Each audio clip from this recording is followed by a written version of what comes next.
Welcome to Starfleet Universe On Call. I am Paul Franz, owner of Franz Games. I run SFU Online, FedCom Online, and Starfleet Warlord. Just went out. Join us for Talkcast every Thursday at 9:30 p.m. Eastern Time. You can either call on the phone star 605-562-0444. Just follow the directions. Call ID is 17702. Or you can participate on the web. Just go to the Talk Show website at www.talkshow.com and search for call ID 17702 or SFU On Call or Starfleet Universe On Call. You should be able to find us there. But of course, if you want the best online experience, where you want to go to is twitch.tv. That's twitch.tv/SFU On Call, and you will find us there. And of course, if you need to contact me for any reason, my email address is sfuoncall@gmail.com. It's SFUONCALL@gmail.com. Also, you will follow me on the Twitters. Then you can follow the podcast account at SFU On Call. Personal account, which is Paul Franz, is PAULFRANZ. There's no T in that. And of course, the business account, which is Franz Games, FRANZGAMES. And actually, I just created an account on Blue Sky, which is Paul P. Franz. At the moment, I need to look at that. I'm looking to possibly have a domain-specific account. So I have to look into exactly is required to do that. Moving on more forward to the news from ADB. Gene is proofreading the Orion Master Starship book. ADB, and they're searching for a place for Shapeways. It looks like Shapeways is back up and running to a certain degree. They're still trying to get things back in working order, but I think their parent company is starting it back up again. I'm not sure exactly what the status of that is. I just noticed there was a post on Facebook about that. We'll probably discuss it more possibly during this podcast, possibly with the next podcast, one of those two. And this week, and found on the Online Star, we have the Starfleet Times number 16 through 20. Again, it's only $7.95, so it's relatively cheap. On issue 16, the Origins Report, an orb scenario and hidden agenda fiction. Cool. Issue number 17, term papers, crossword, and also Klingon D5 VP SSD. Awesome. And issue number 18, the special issue dedicated to a new humorous race, the Josers. Weird. And issue number 19, the Scary Ships issue, which is the Paravian Dreadnought, the Zinni Super Battle Tug, the Lyran Triple Mauler, that'd be interesting, and Hydran Hellbore Dreadnought. And also in the last one, which is number 20, Vudar Special Part 1, the Ion Storm Generator Rules. This is before they actually were released. And of course, 4 new Vudar ships, which are probably already been released. But that's because the bundle, you get some stuff that normally you can't get, and stuff that you can get already. That's just the way it is. Moving on forward to the SFU Online tournament, which is the Sapphire Star 18 tournament. You know, as I mentioned last week, sign-ups are closed. We have 3 out of 8 games are completed. We also have 1 game which is in the middle of it. Unfortunately, the game got delayed until Monday because one of the participants got COVID. So, fun. You know, they're probably going to be spending most of this weekend just resting up. Been there, done that. Prefer not to repeat. You know, things are as things are. Moving on forward to the library report, there's nothing new when it comes to either the SFB or the FedCom library. As mentioned before, the gunboats are posted. I still have to post the Andromedan one. And I also have to check to make sure all the Andromedas are posted. And I don't know what the status of those are. It's been a while since I did some initial work on them. So I'll have to wait and see on that. And with that, that is the news for this week. And it's me, it's the one and only Paul Friends, welcoming you to Starfleet Universe on call. And tonight we have Doug. Say hi, Doug. Hi, Doug. And I need to go like that and quiet down my iPad like I do every single year. One of these times I'll actually beat myself to the punch and do that beforehand. But, it is what it is at the moment. So, actually, I had a couple quick topics that I want to discuss. I mentioned one in the news portion, and I'm just going to bring it up now. Because I went back to Facebook and read the post a little more, and I think I understand the situation a little more than I previously did. Because I just, like most people, I read the headline, but I didn't actually read the content. And I just read the content. Not Definitely it. helps a lot. Oh yes, it does. It definitely helps a lot. And in this case, what it is for those of you who probably most of you probably don't know about it, so I'll just talk about it now. Which is Shapeways is returning under the original Dutch-based management. I read the letter from the new CEO. Obviously, part of the issue is that everything is pretty much gone except for the name. The market. I love you. Say hello, kitty. Hello, kitty. Aww. Okay, here. There. Attack of the Meows. Yep. The new marketing team is purchased all the available Shapeways IP assets, but unfortunately, the marketplace data was lost in the bankruptcy, which, in my mind, is a good thing. Any of you who've been through all this kind of rigmarole when it comes to the selling of companies in bankruptcy and all that kind of thing, one of the things that happens in bankruptcy sometimes is that your data is sold as an asset as part of the bankruptcy. So your names, addresses, email addresses, your purchase history, all of that can be sold. Obviously, in this case, it was not. It was lost in the bankruptcy, which, as I said, I think is a great benefit for this.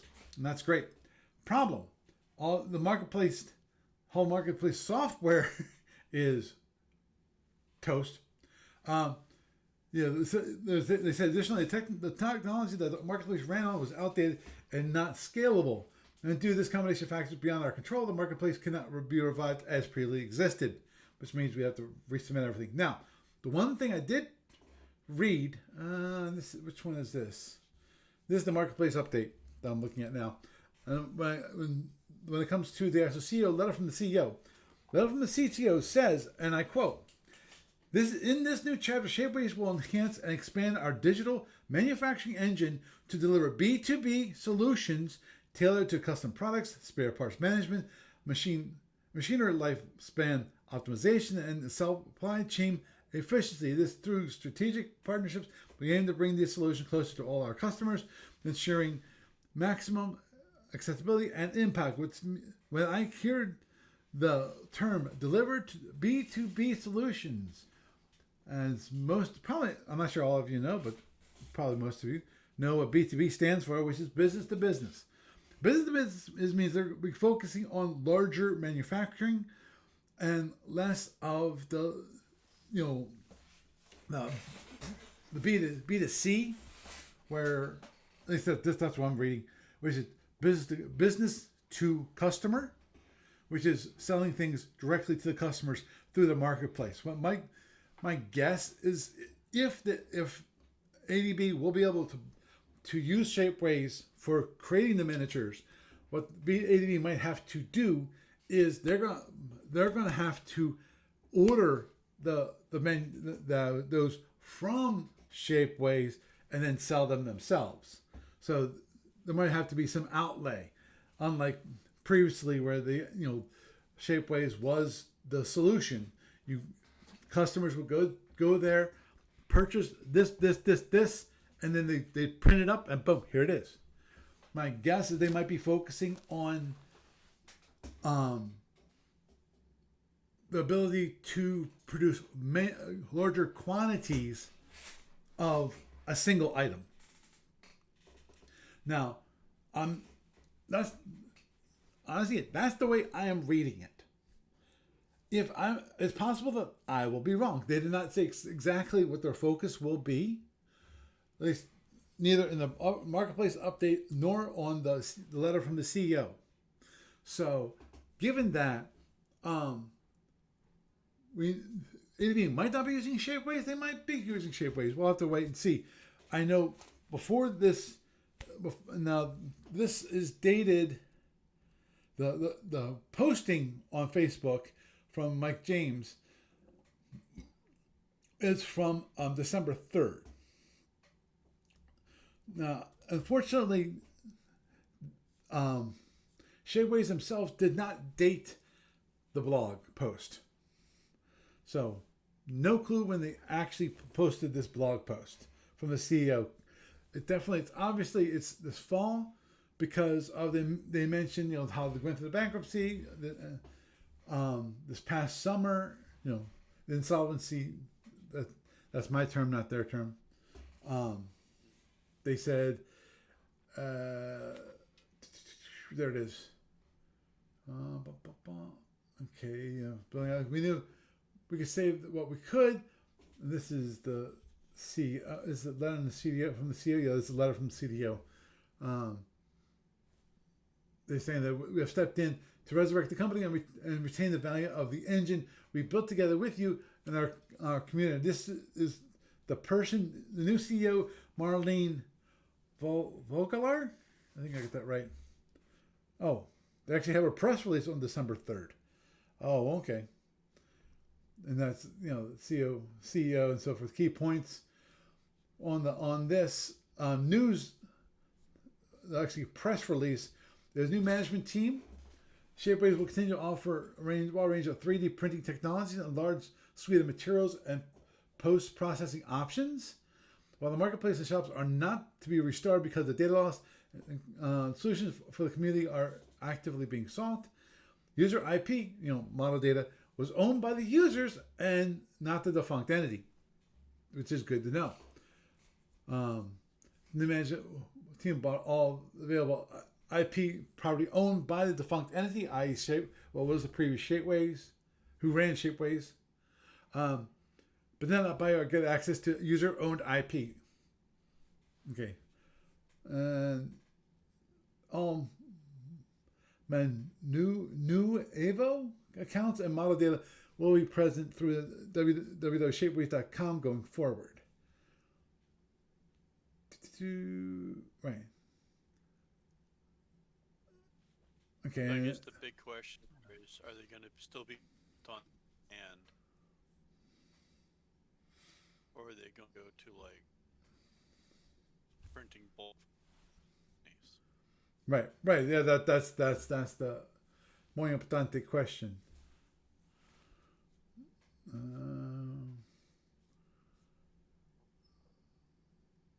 Right. I don't care. Okay, I don't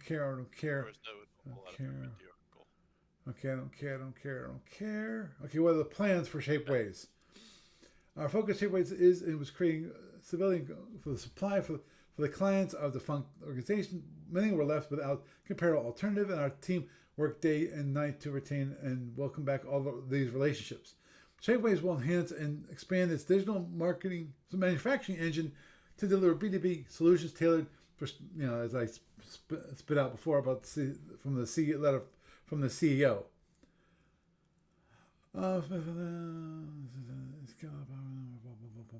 Okay.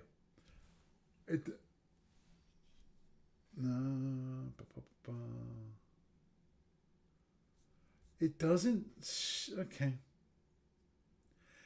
It doesn't say particularly what's going to happen. Other than, as I said, they mentioned BTB, which to me leads me to believe that they're going to focus on manufacturing for businesses, themselves, and not go directly to the consumer. At least that's what Well, that's how I read here, it. here's the other side of that is that the business itself is the IP owner. Hmm.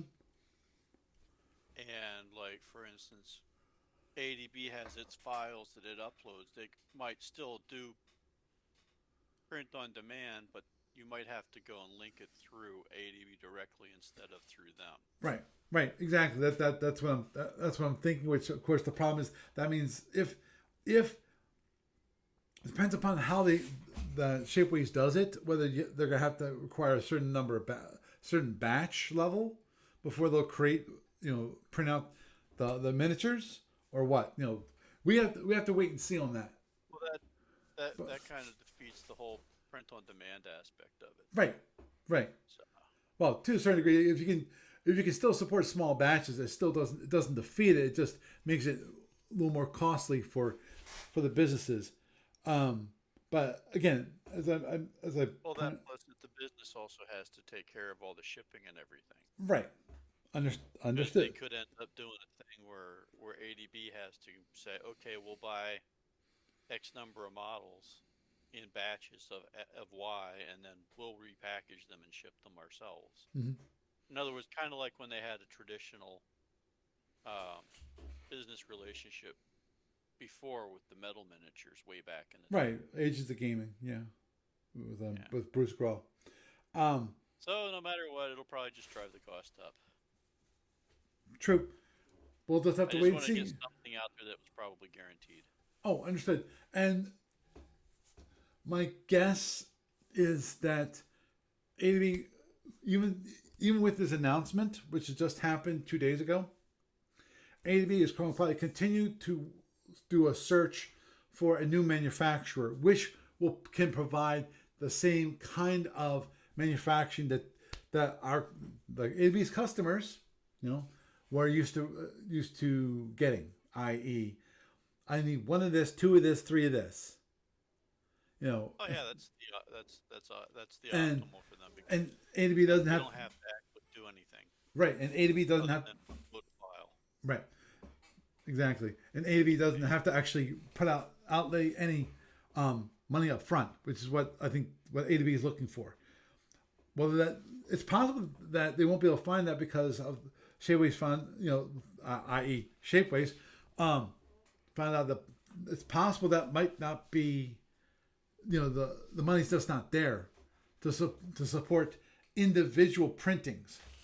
As I said, they might have to go with more Who knows? larger batches. It really all depends on what drove them into bankruptcy and how do they fix that problem. I mean, you know, was it mismanagement of funds? Was it a corporate embezzlement? Hmm. Was it just that, something in their chain suddenly cost too much and they had to keep all their contractual obligations and that drove them down? Who knows? I have no idea. I'd have to read the article on it and do a little research on it. And Yeah, the I Shapeways understood. thing isn't thing at the moment.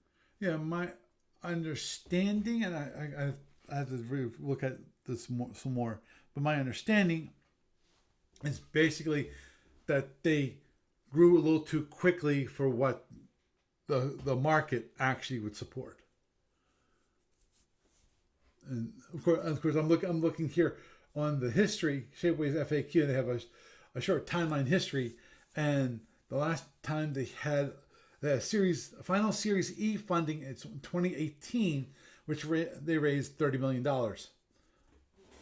with that, and then 2021, the special a SPOC, a special purpose acquisition company, facility listing on the New York Stock Exchange, net proceeds, and then 3 years later, Chapter 7 bankruptcy. And then, wow, that's interesting. Yeah. At the end of July, that's when Manuvo, a subsidiary of WVS International, acquires the assets of Shapeways BV and the Netherlands-based division of the defunct Shapeways Incorporated. So, And then November they complete the acquisition. WVS completes the acquisitions of all available Shapeways assets, including brand and of course the website, i.e., all the IP. So this one, let people know about that. Obviously, ADB has not responded to this, but as I said, I think they're still looking. I would definitely. I'm sure they're still looking for a replacement that is like Shapeways. I'm not sure if that's going to be possible. We'll just have to wait and see ADB's reaction to this and so forth. I'm sure they probably know as much as we know, which is if there's the acquisition, it's been completed. That they're working to start it up again, and I'm sure they will. I'm assuming at the very least they do have the previous customer list, meaning mainly for the the people who own the IP, because that'd be kind of important to get things up and going again, and they'll be contacting them directly, would be my guess. And we probably won't hear anything about this until next year, would be my guess too, at the very earliest. Yeah, these things happen most of the time. So Exactly.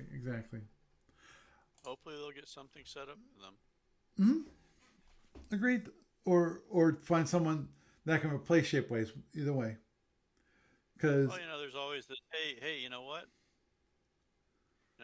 Get that extra garage built in the back and throw a couple 3D printers back there, and throw a computer in there and get to work. That's always an option if the demand is like. It really depends on what the demand is. that's true. And Because miniatures can be a fickle thing. agreed. 'Cause once you And, have it, you really don't need more of the same thing usually. mhm. Unless you're into Napoleonics, then you need lots of something. And True. and then you True. don't need it anymore because you've got them all. So Exactly. it's kind of hard. That's kind of like a blessing and a curse of that kind of market. But the print on demand thing, that's just so awesome Mhm. for customer and business. So I really hope for the sake of everybody that wants that stuff that they can find a good replacement, or that Shapeways learns from their errors and everything's going to be hunky dory. Understood. Yeah, I think the key there when it comes to manufacturing and the print on demand, obviously, is to make it so that the printing is consistently good and you don't have many failures, because that's the key there. Is Well, that and basically, who knows? It may have also been just some basic business stuff. oh, understood. That Oh, it really depends on what was the thing that caused them to bleed money. right. Oh, understood. But I think if I think that, but the key part of all the manufacturing process is going to be keep the number of errors down, because it's just like making microchips. The reason why you want to get the bigger wafers and be able to creating the bigger wafers is that the amount of the percentage of Lost. waste because of bad chips, because they didn't pass quality control, is lessened a lot of times when you have Yeah, it's have minimized. larger It's wafers. minimized by bulk. In which case, you'll Yeah. minimize waste, you minimize cost, because you get no money for bad chips. You know, yeah, that's something you have to eat yourself. Oh yeah, totally. You know? Was that the big complaint people had with them?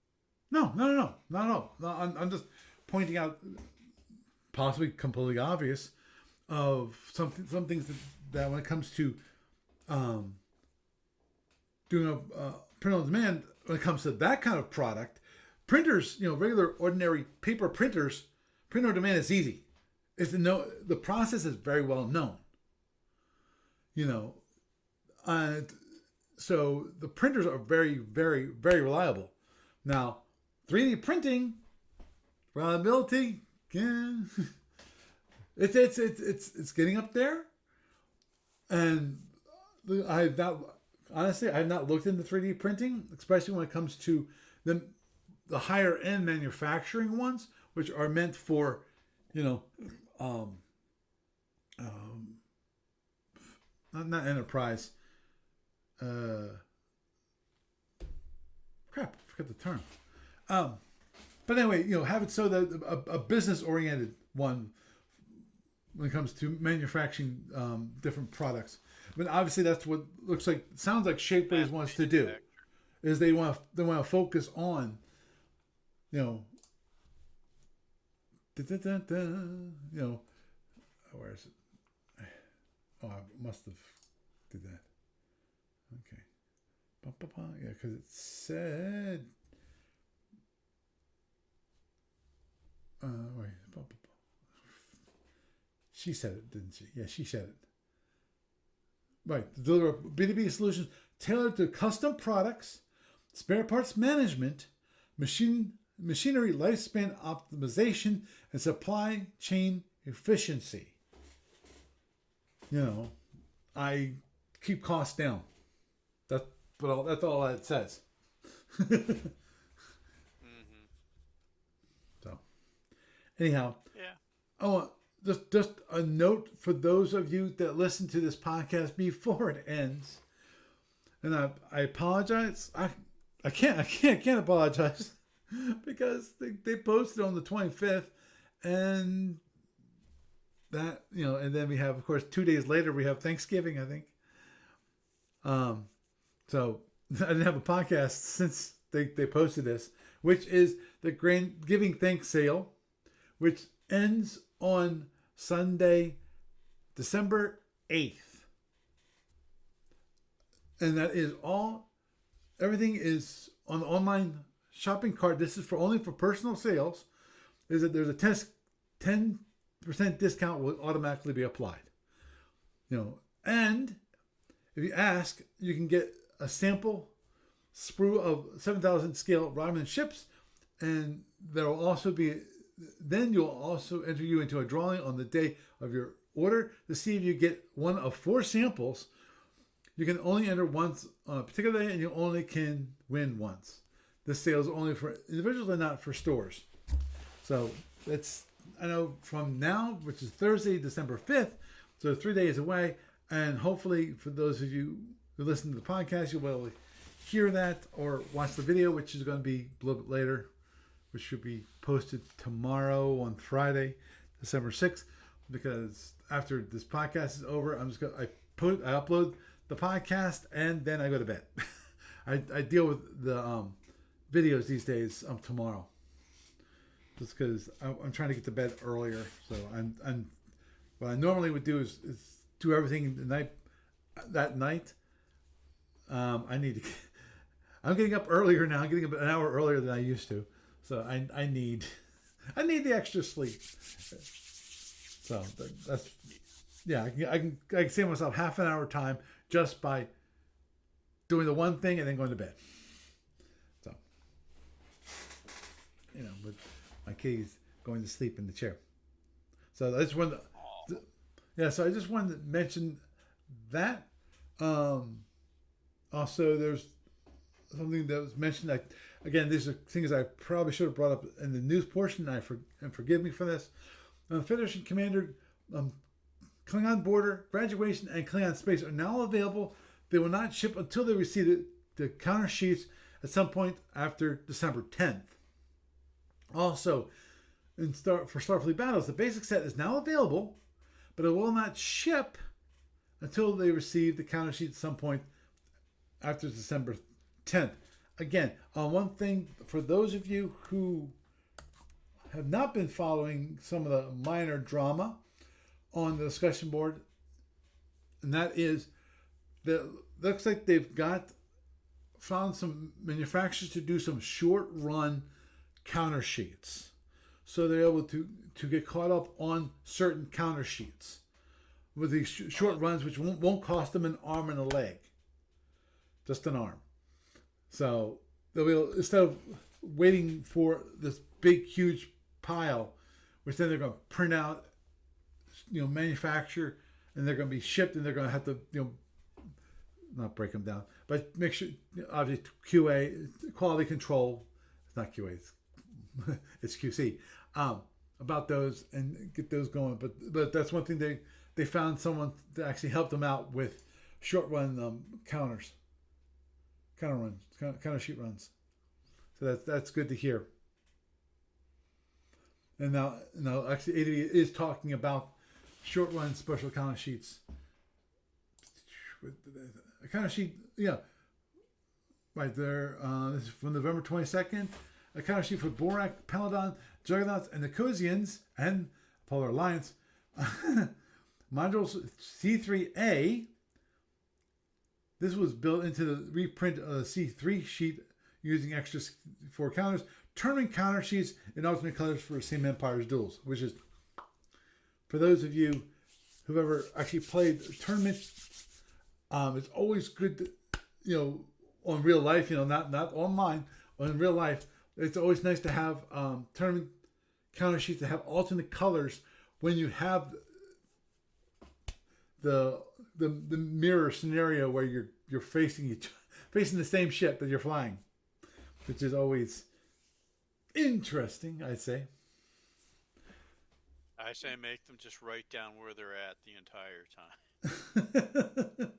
Oh, don't get me started on Get that. really old school about it. Oh, you want to tell? I'm not sure, Doug, if you ever ran into this with the original black boards. The black sheets. That were used for playing SFB. And then you have what you put on them? Black Klingon counters. Yep. Yeah. And then you have natural cloaking. Look her. Where in the heck is that ship? The one, you mean the one that's right beside you? Uh-oh. Yeah. Yep. I remember. I was so happy when they started creating ones that actually have. It's more a star pattern in the back, but also it's blue. It has some blue in it, so the Klingon counters actually would stand out more. I was really happy when that happened. Because Lord knows I would play against a lot of Klingons. So. Were you playing Hydron back then or just Andromeda? And just Andromeda. Okay.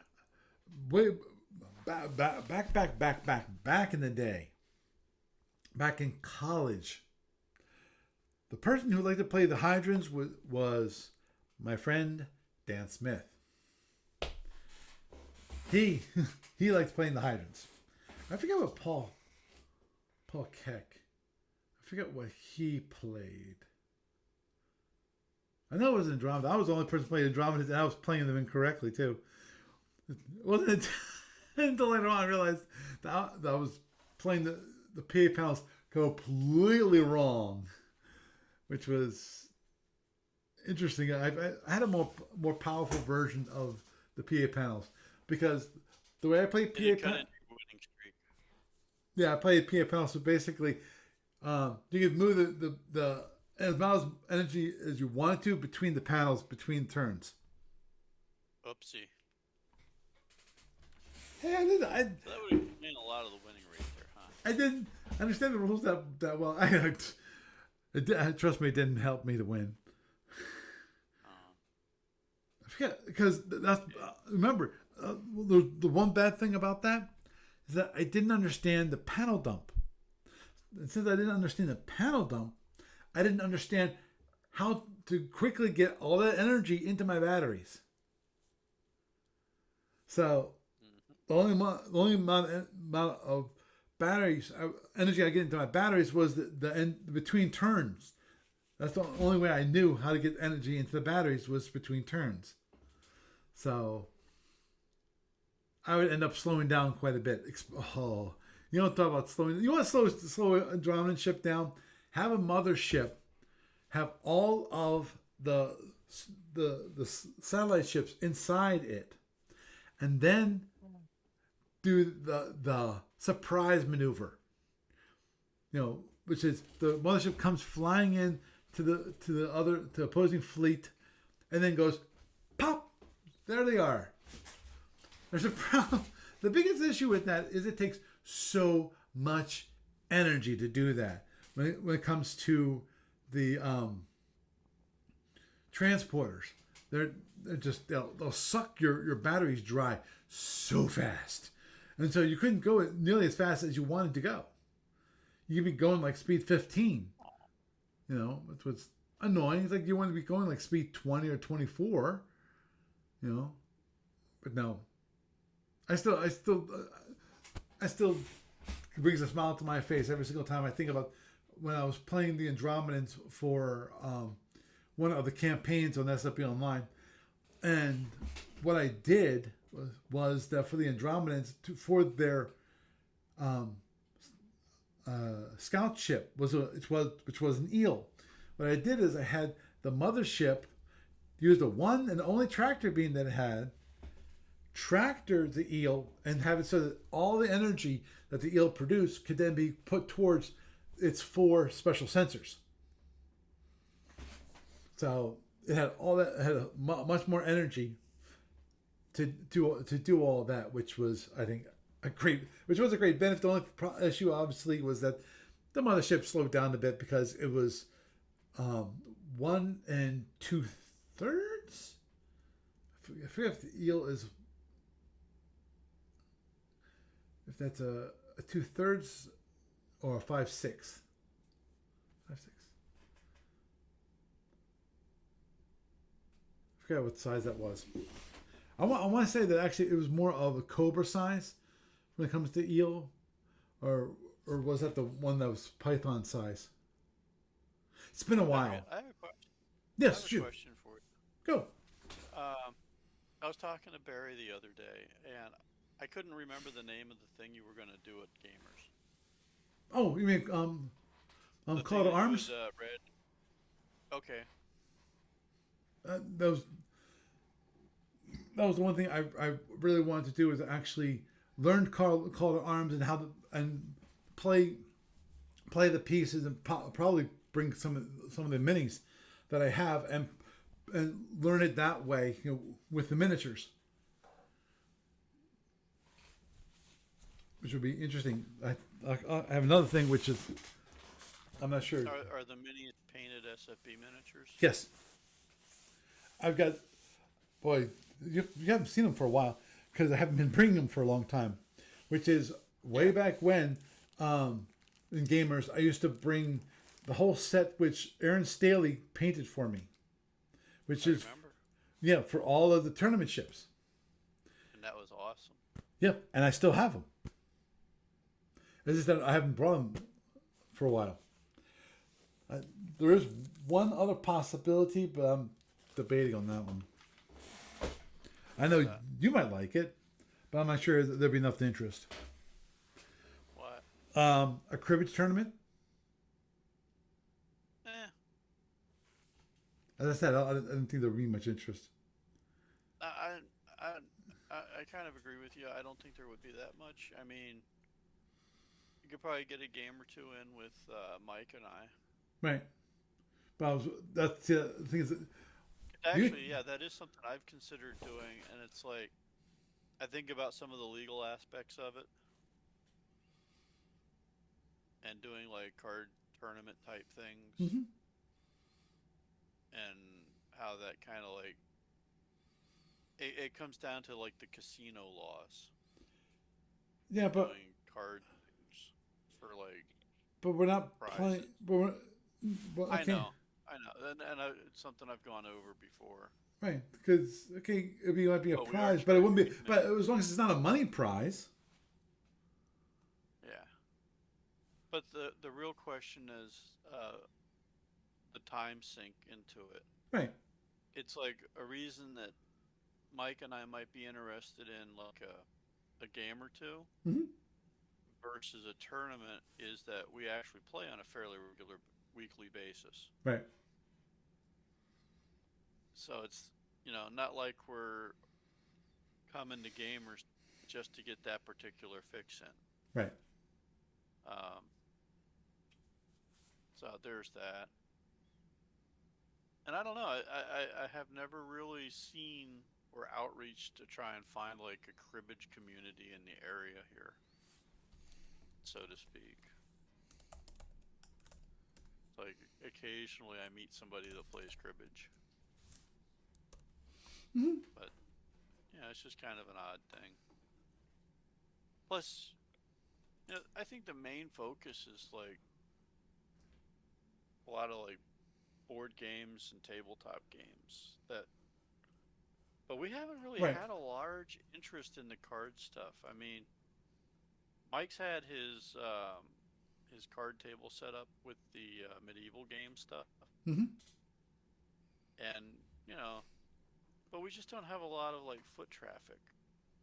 A lot of our people that come to the thing are repeat people who are coming there to basically do particular specific things. Hmm. And it's but we don't have much in the way of like card players coming there to play cards, so to speak. It's just a thought. Hmm. Like I think we did try. It's like I tried to do uh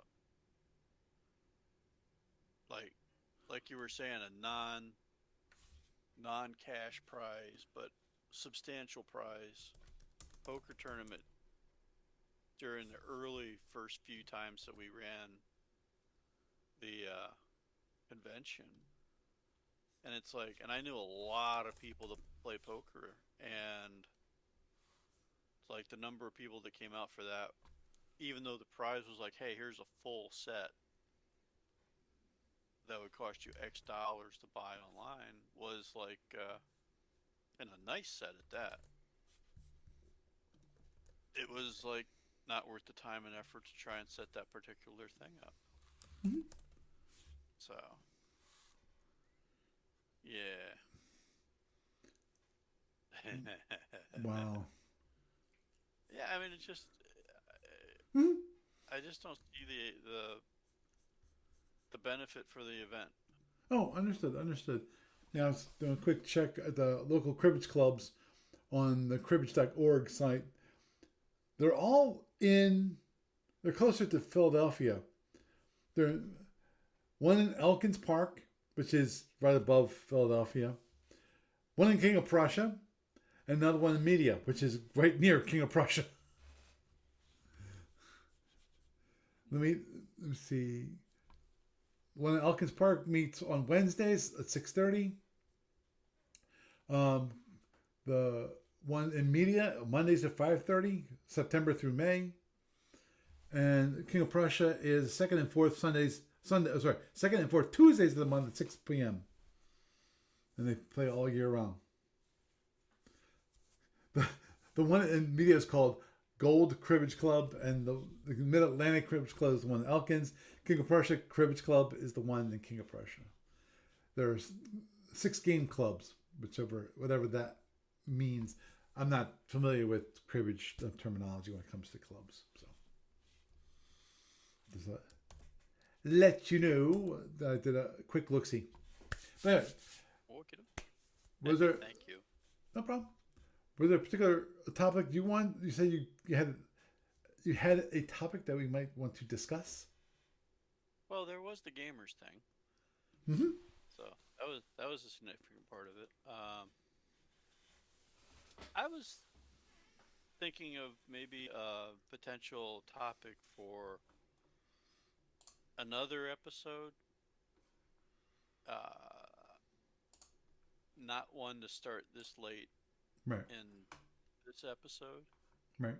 but kind of a maybe a rundown of the history of like ADB and SFB, kind of.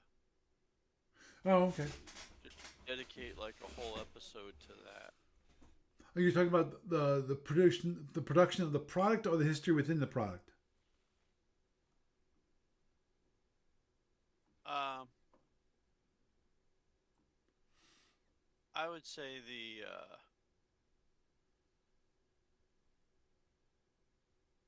oh, hold on a second. I'm just getting beaten half to death here.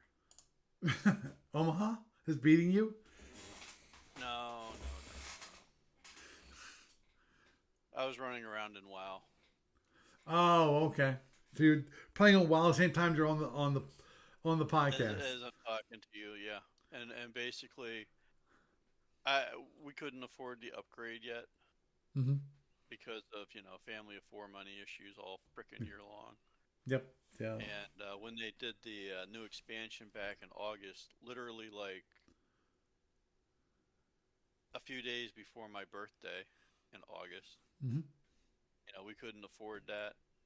But they added 10 levels to the game, and I'm running around at max level for the old expansion, and somebody who's max level for the new expansion just like bushwhacked me and beat the snot out of me.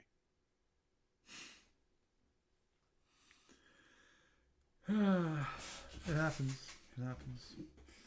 Did Erica finally get her paycheck? I saw her post on Facebook going, "Yeah."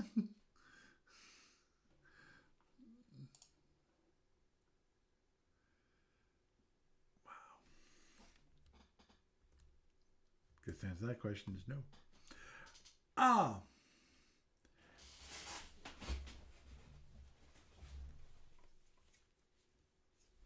yeah,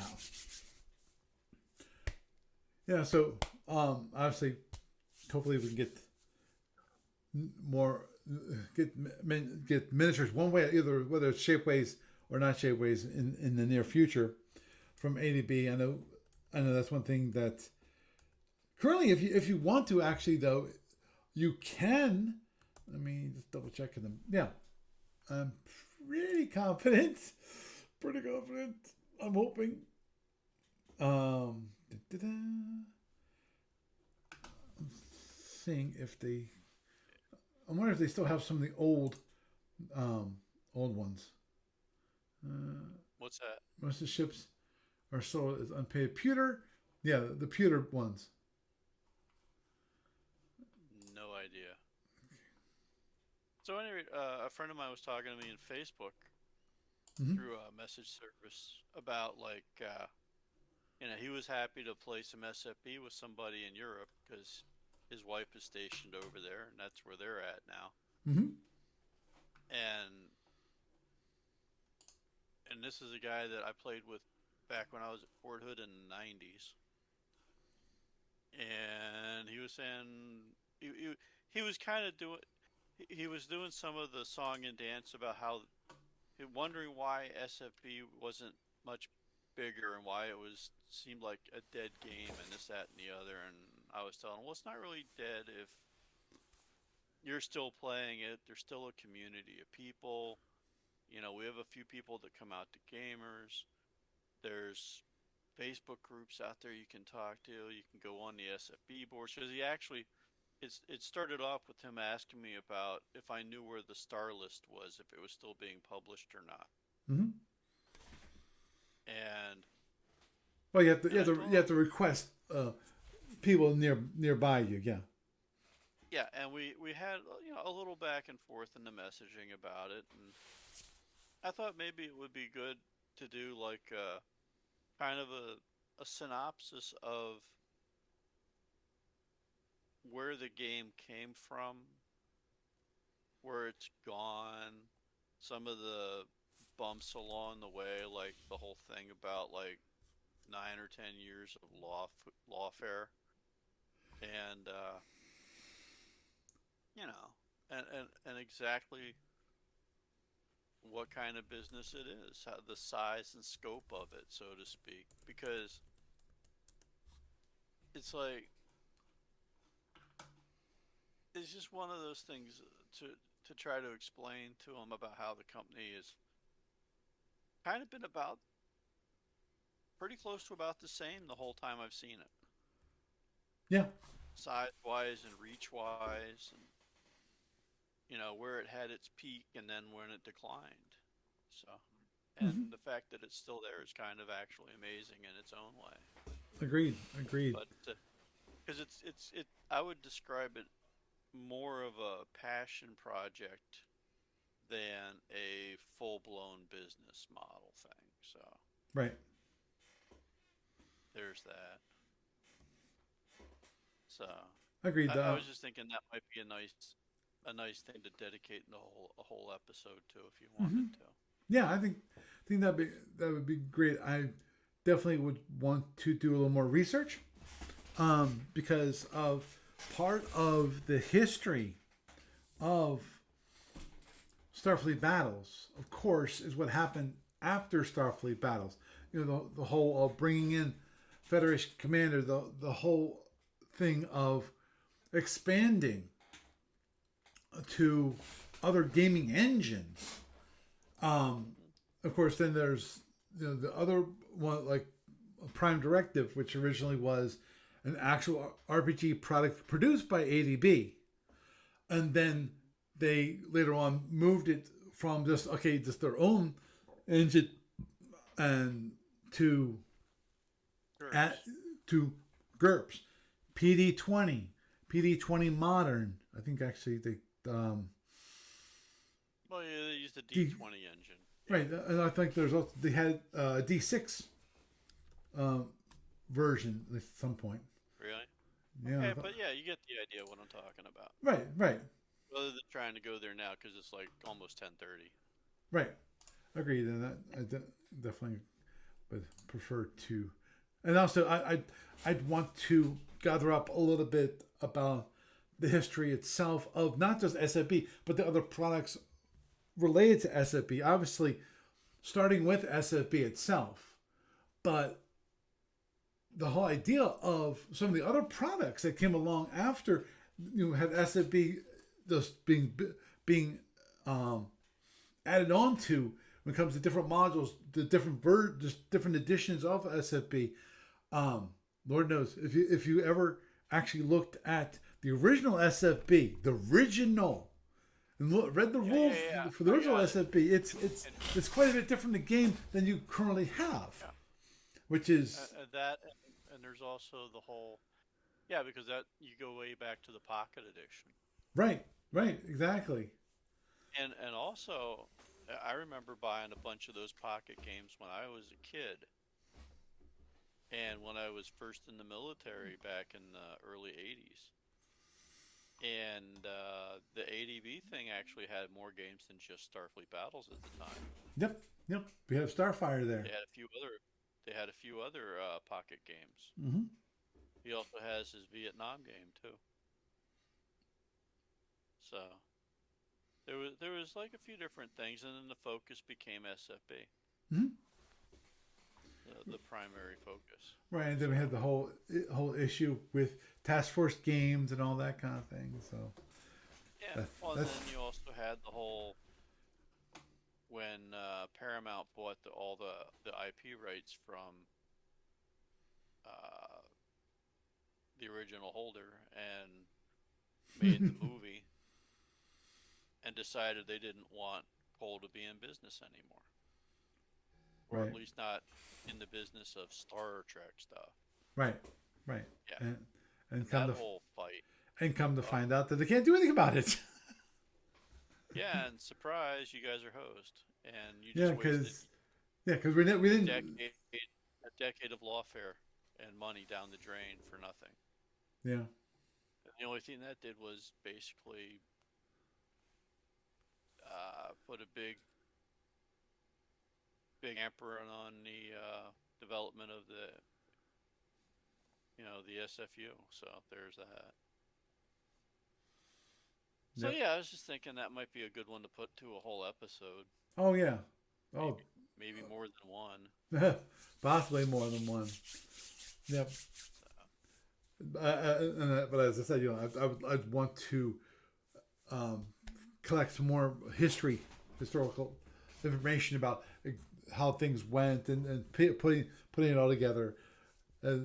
Not, I was gonna say as a presentation, but that's not really one presentation. One that has more of a discussion, because I'm sure everyone has input. Because as you said yourself, you've been playing SFB. You've been familiar with SFB for years, since back in the '80s, which is basically when I got introduced to it, which was in '84 or '85, is when I was introduced, and that was, I think you could get like the designer's edition, but my group was more interested in the commander's edition at that point, when you had the individual volumes, volume 1, volume 2, volume 3, and then you have different modules that you could buy in addition to that. You know, it Yeah, I was started off back in late '83 into '84. One of my gaming friends at Fort Hood introduced me to it. And the weird thing is, I didn't really get into it that much at the time. I started to get into it more when I went home from the army, hmm because my gaming focus became more war game oriented and D&D oriented. Like it was hmm kind of split between the two. hmm But I didn't really get into playing SFB other than being introduced to it until I met some people that played it at home, right, back in Harrisburg, and thought, okay, I'll give it a shot with like the ship thing, as opposed to the, uh, here's a star base. You're gonna learn how to play the game. Oh, right, that sucked. But yeah, I learned how not to teach somebody that, and then I learned how to teach somebody that. And like when went back in the army on my second term, by then I was able to teach somebody without picking up the rule book and just walking them through how to play the game and all that. hmm Taught a few people to play. And I met Strain during the second army turn. All that. That's a whole other topic. So, but yeah, I mean, it's a very fascinating thing to look at. So, agreed, that's agreed. just a thought. I think it would be a good thing for you to research after you finish giving me your list of what you're going to do for gamers. Yep, we'll do. Hint, hint. Well, it shouldn't be hard to do. Yeah. I just have to sit down and decide. Okay. Just let me know. Send me a little text in Facebook and just tell me what you want and when you want it scheduled for. Okay, we'll do. We'll do. And also, if you want to pop down some weekend, that would be fine too. Understood. I Because there's something like about 8 to 10 weeks right now between now and gamers. understood. Now, It's really that long. just to let you know,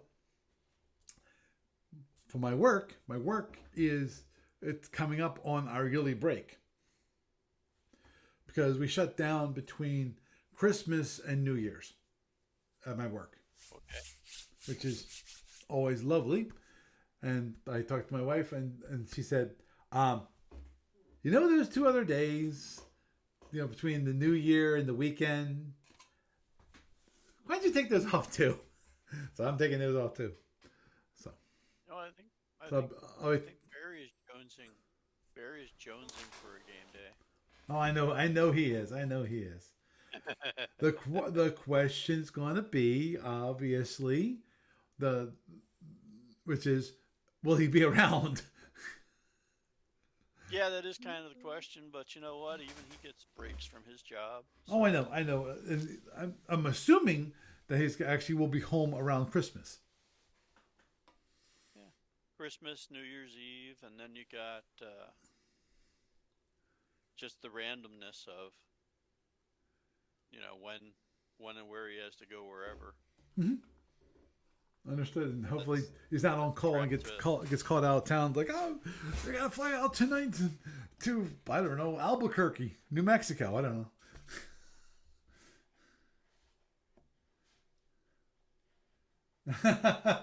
Well, I knew you he were just coming out enjoy here. I would retirement. get out and say, here's the thing. What? He just in the Twitch. He said he just retired early, and now every week is Christmas break, and playing SFB at least twice a month, which is always awesome. Nice. Thanks for the update, Dave. Lions 21, 24, Green Bay 21. 5 minutes left in the third. So they're closer now. I think it's not.